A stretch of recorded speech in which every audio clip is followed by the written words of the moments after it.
Now, I want to tell you a quick story. As a hardcore exercise enthusiast, a guy who does everything from Ironman triathlons to Spartan races and beyond, I really crave moving my body. But it's very simple to get stuck in this rut of overtraining, of thinking that to make your body better or to enhance beauty and longevity, you must always be doing a hard workout. Well, after many years of training, I discovered that I could still scratch that movement itch. I could still enhance my longevity and enhance my beauty without necessarily going and doing soul-crushing workouts, so to speak. And instead, doing workouts that still take a little while to do and get the blood flowing and give you that feeling of moving your body, but that don't beat you up, and that, as a matter of fact, leave you coming out of the workout feeling even better and more energized than when you started. The workouts you're going to learn this week in this part of the quest are just that. Workouts that you can do during a recovery week, during a reboot week, or during a period of time when you want to get out and do something, but you don't necessarily want to subject your body to a hard workout.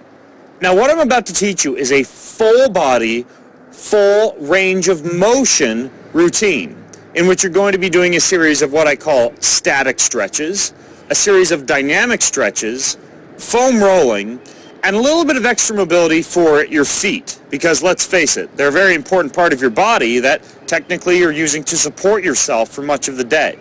So again, static, dynamic, foam rolling, and feet. Now, the only portion of this workout that I'm not going to spend much time on, because frankly, you already know it and you've seen it a couple of times, is the foam rolling routine. The same series of exercises that you learn in the basic foam rolling routine, which, remember, involve the calves, the shins, the hamstrings, the quads, on up the body, etc. And the same foam rolling routine that you learn in the foam roller metabolic mobility routine, where you did those same moves but injected the jumping jacks or the burpees in between each. Those are the same exercises that you'll do for the foam roller part of this recovery routine. Now, this is a slightly longer routine by the time you've done all the static stretches, all the dynamic stretches, the foam rolling, and the golf ball mobility routine on your feet. But it's important to remember that this is a full workout in and of itself for your recovery and your reboot week. Okay, are you ready to get started into your full body range of motion routine? Let's do this. You're going to start with the posterior shoulder stretch. Now, it's important for you to remember that for each of the stretches that I'm about to demonstrate to you, you'll want to hold them for a minimum of 6 seconds, and I really wouldn't worry about holding them much longer than 20 seconds or so. It only takes 6 seconds for the muscle to begin to elongate and for you to begin getting some of the benefits of stretching. So, that being said, I'm going to show you the posterior shoulder stretch. Simply take your arms, clasp them behind your back, squeeze your shoulder blades back, and hinge forward at the waist while letting your shoulders come back behind you. Hold for a minimum of 6 seconds and a maximum of 20 seconds before progressing to the next stretch. The next stretch is the side bending lat stretch. Bring both arms overhead, bend to the left side, and hold for 6 seconds. Then repeat for the right side.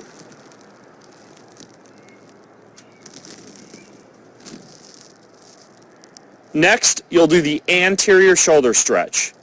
Bring your arm across your body. Use the opposite arm to pull it close. Hold for a minimum of 6 seconds, a maximum of 20 seconds, and then drop the arm and repeat for the opposite side.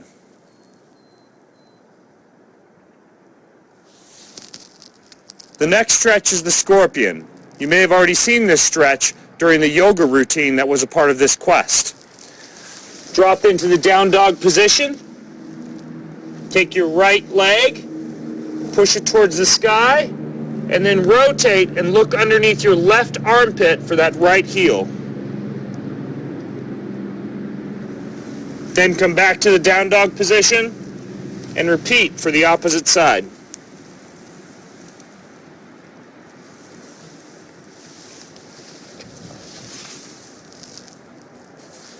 After you've done your scorpion stretch, you'll stay in that downward dog position for 6 to 20 seconds. Remember, the downward dog position involves pushing your palms in one direction and your heels in the other direction as an active stretch. You'll feel this one in your hamstrings and your upper hips.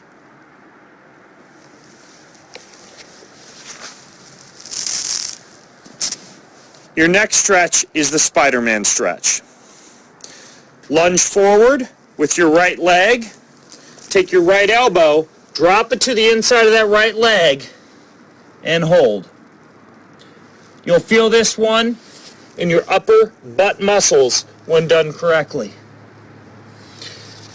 Then, simply place the right leg back, bring the left leg forward, and repeat for the left side.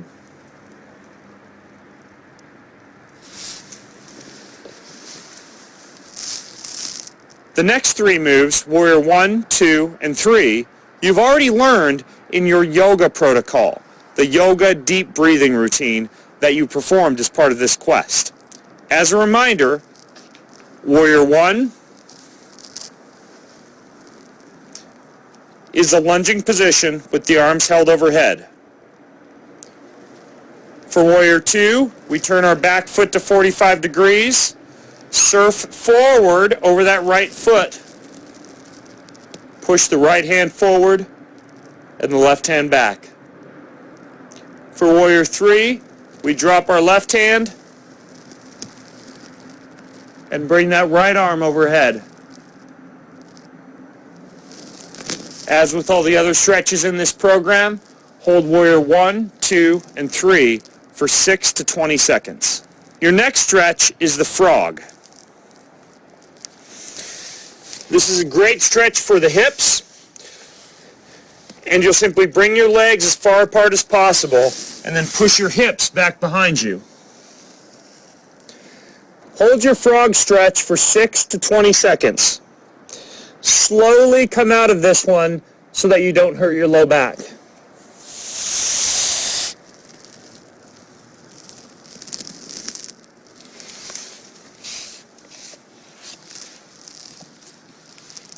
Next is the single leg quad stretch. Stand on one leg or use an object to support you and pull your heel in towards your butt. If you're standing on one leg and not using an object to support you, you can also get even more torque by pulling with your opposite hand. For an even deeper stretch, you can fall forward, place one hand on the ground, and really pull that leg far behind you. Hold for 6 to 20 seconds, then come up and repeat for the opposite side.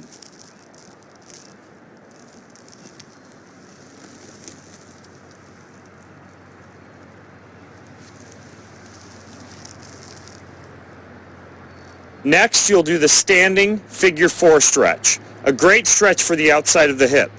You can use your balance again for this stretch, or you can hold onto an object to support you.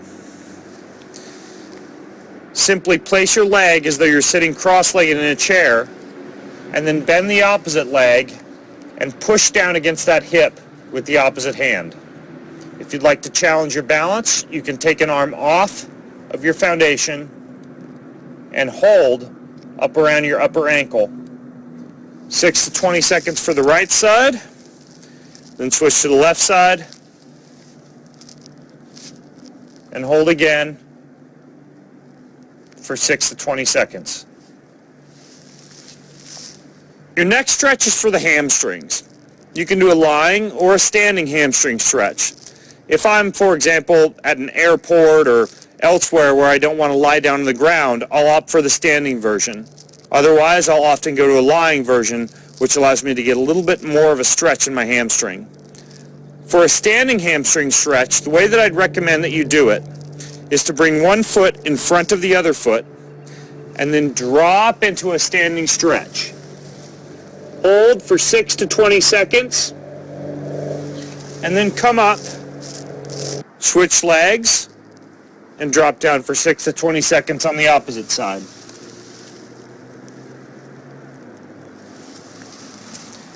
An example of a seated or a lying version of the hamstring stretch would involve, for example, sitting down and simply reaching forward.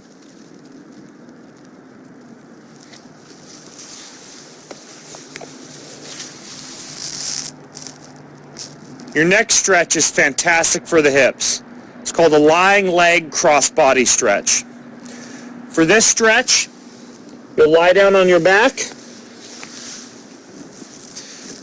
take one leg, bring it across the body while looking in the opposite direction. Hold for 6 to 20 seconds, and then repeat for the opposite side.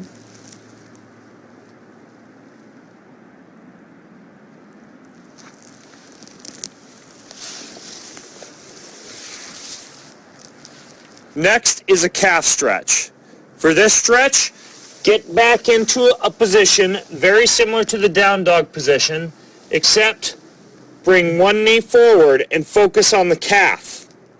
Press your heel down into the ground, and once you've held that for 6 to 20 seconds, bend the knee slightly so that you're now stretching your Achilles tendon, like so. Hold this first position for the calf here for 6 to 20 seconds. Then go into your Achilles stretch and hold that for 6 to 20 seconds.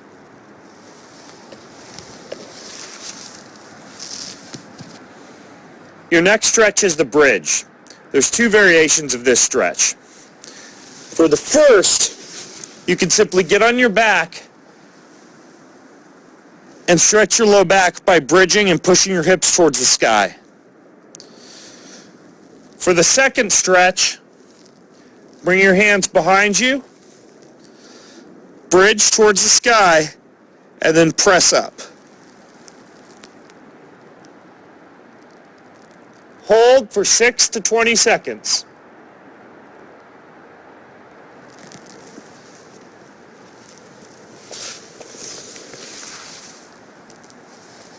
So those are all of the static stretches that you'll do. Next, you'll move into your dynamic or moving stretches.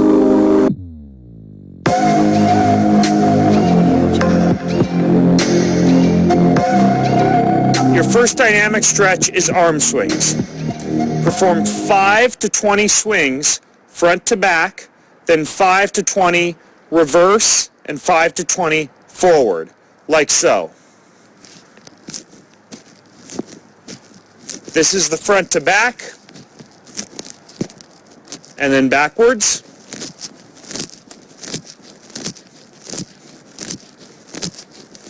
And forwards.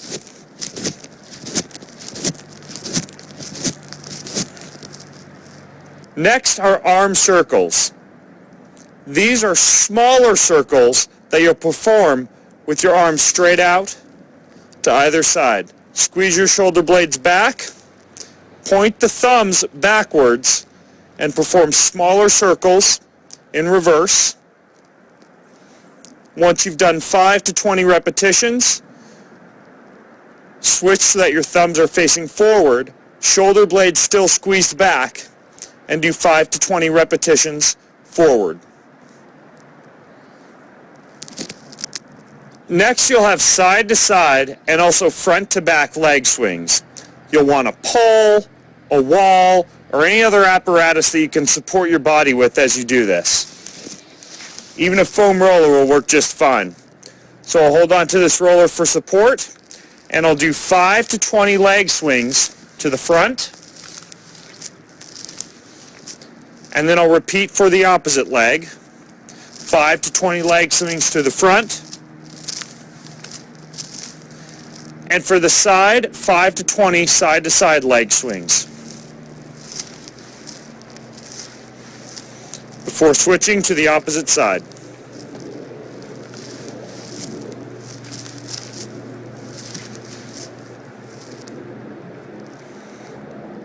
Your next exercise will be the hip flexor kickouts. Get into a crawl position and simply kick your legs out behind you dynamically, like so.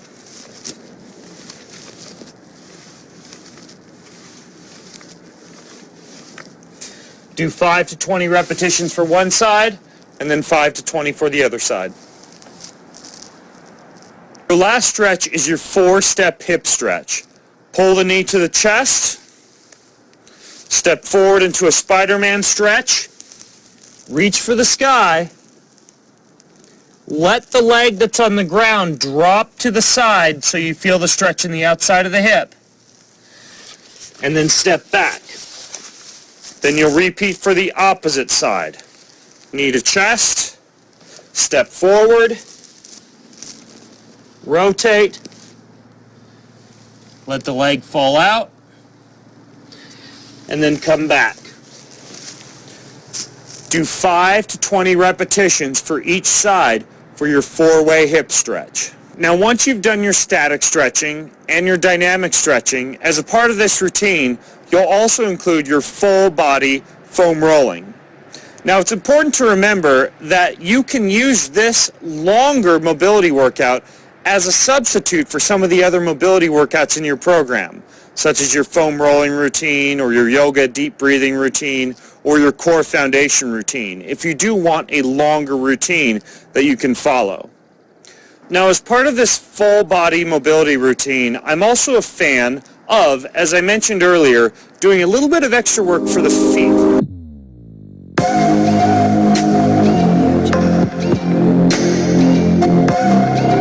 Because we are often on our feet for much of the day, and it's important that we have healthy feet because they support our knees, our hips, our back, and the rest of our body.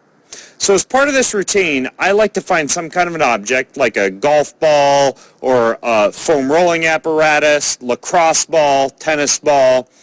Sky's the limit when it comes to what you can use, but I'll use some kind of an object to work the tissue on the bottom of my feet, like so. I'll place one foot over the object and simply roll back and forth, trying to hunt down any sore spots or areas that feel as though they're a little bit tight. And I'll work the bottom of the foot for about 1 to 2 minutes before switching to the other foot. This is something you can also do every day if you'd like, by keeping something as simple as a golf ball underneath your desk or somewhere else where you can roll your foot around on it while you're talking on your phone, typing on your computer, or engaged in some other activity.